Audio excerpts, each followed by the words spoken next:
Welcome to Luca is a Billionaire, where the only thing I invest in is your answers. In this video, I will explain how to study analytical chemistry.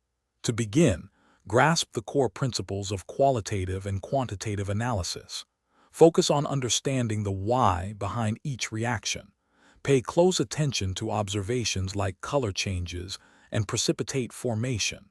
Practice writing balanced chemical equations for every reaction you learn. This foundational knowledge is crucial for success in the subject. Next, dedicate time to mastering essential reactions. There are typically around 20 to 30 key reactions to learn. Focus on the specific reagents used and the unique observations they produce. For instance, note the distinct blue precipitate of copper hydroxide or the pungent smell of ammonia gas.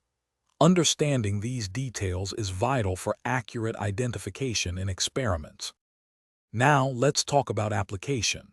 Solve a minimum of 50 to 60 practice problems to solidify your understanding.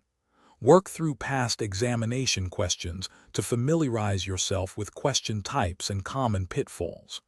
Creating flowcharts for different analytical procedures, like testing for cations or anions, can greatly aid your recall during exams. Finally, let's discuss smart study techniques.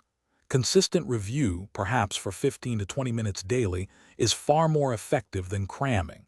Use flashcards for memorizing reagents, reactions, and observations. They are incredibly helpful. Also, consider forming a study group. Discussing challenging concepts with peers can offer new perspectives and deepen your understanding. Thanks for watching and please subscribe. It's the best investment you'll ever make.